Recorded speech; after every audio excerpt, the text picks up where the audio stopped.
जलगांव शहर और इंद्रप्रस्थ नगर के सभी माता पिता भाई बहनों को, दूर दराज से आए हुए सभी माता पिता भाई बहनों को बड़े प्रेम के साथ जय गुरु। आज का सत्संग क्यों रखा है, इसकी जानकारी मिल चुकी है कि आज महाशिवरात्रि है और हर साल की तरह इस साल भी ये सत्संग का आयोजन मनोज भाई ने किया है।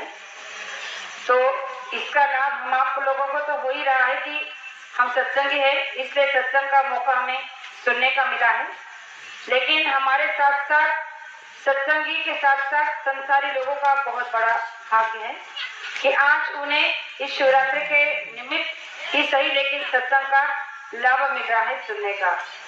तो प्रेमियों, ये शिवरात्रि का आपने जो अनुभव अभी सुना, कहानी जो सुनी कि ये हमारे पास भी तीसरा नेत्र है, ये बात बिल्कुल सत्य है।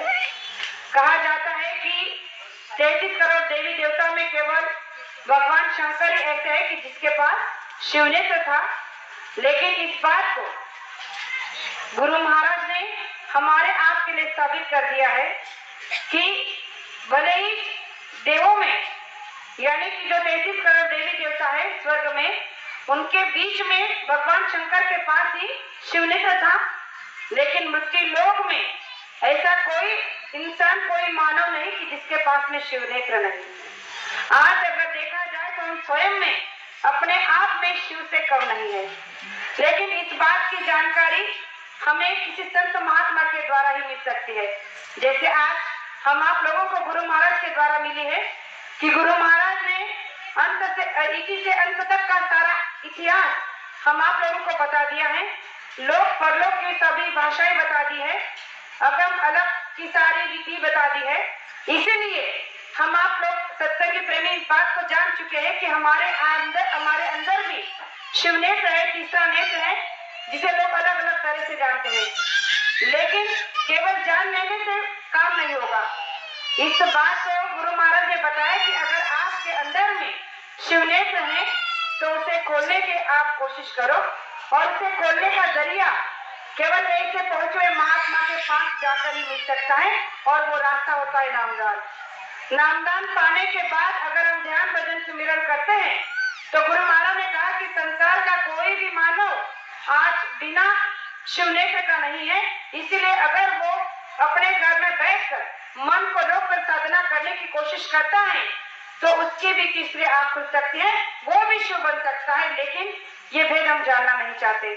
इस पर गुरु महाराज ने छोटा सा प्रमाण दिया था जो आपके सामने बताना चाहती हूँ कि एक समय की बात है कि एक बार गुरु महाराज ऐसे ही मंच लगाकर प्रेमियों को नामदान दे रहे थे, सत्संग दे रहे थे, सत्संग के बाद में नामदान दे रहे थे।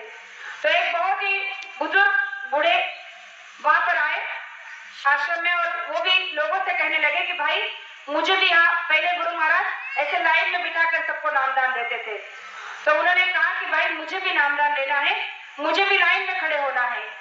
तो वहां के सेवेदारों ने कहा कि अरे बाबा, आपकी उम्र आपने देखी है, अरे अभी आपका जाने का समय हो गया है और अब आप बता रहे हो कि आप मुझे नामदान लेना है। आप नामदान लेकर करोगे क्या?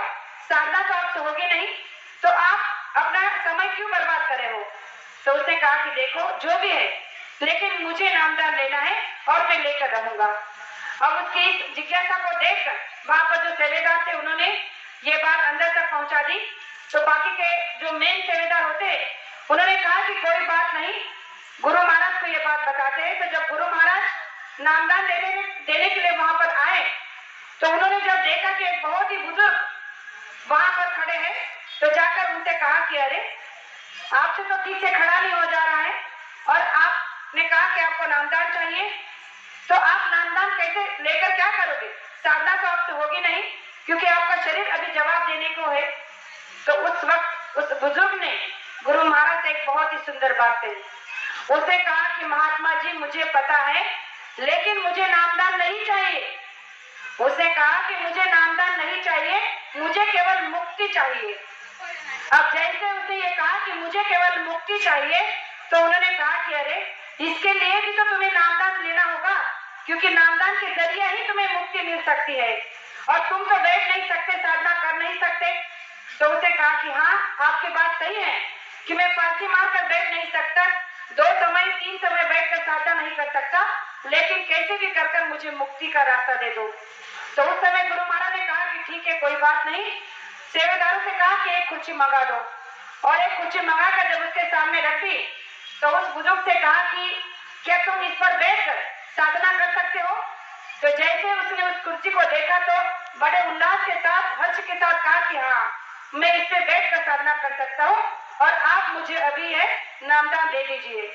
और जब वहां कुर्सी पर बैठकर सबके साथ जब उस बुजुर्ग को गुरु महाराज ने नाम का दान दिया, और उसे नाम के दान को लेकर जब वो गया तो गुरु महाराज ने उसे कहा अकेले में बुलाकर कि देखो, अगर तुम्हें मुक्ति चाहिए तो तुम्हें साधना करनी होगी, वो भी कठोर।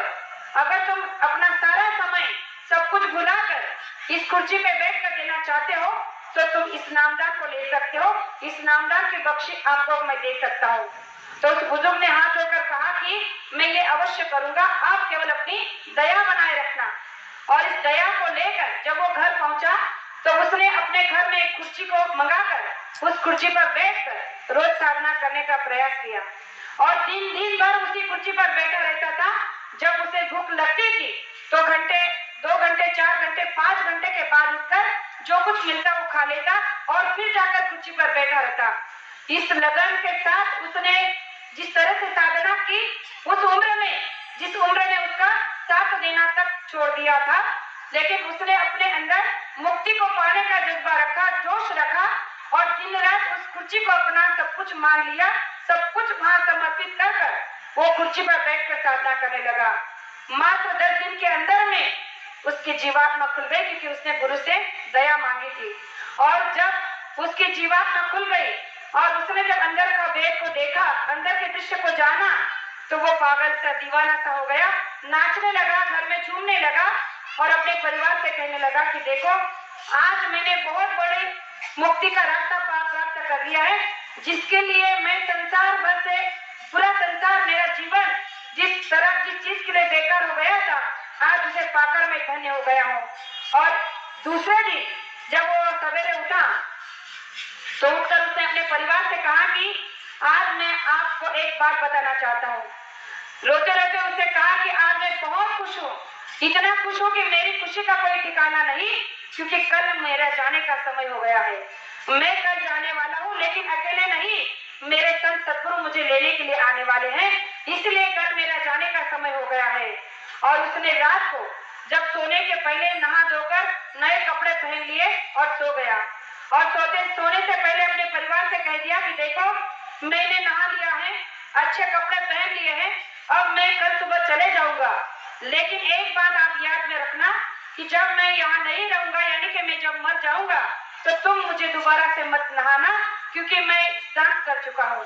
जो स्नान उसे करना था, जीवात्मा के लिए जगाने का जो स्नान उसे करना था, वो उसने प्राप्त कर लिया था। इसलिए उसने अपने परिवार से कहा कि जो स्नान मुझे करना था वो मैंने कर लिया, जो कपड़े मुझे पहनने थे वो मैंने पहन लिए, अब मुझे इसी कपड़ों के साथ विदा कर देना, मेरा दाह संस्कार कर देना।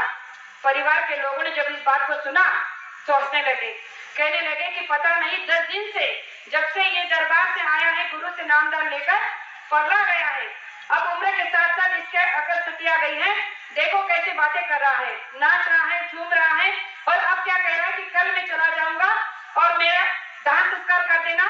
तो सारे लोग परिवार के उसे पागल समझने लगे कि ये पागल हो गया है। लेकिन दूसरे दिन जब सूरज उगा, दूसरे दिन का जब सवेरा हुआ, तो उसके कमरे का दरवाजा बंद ही था।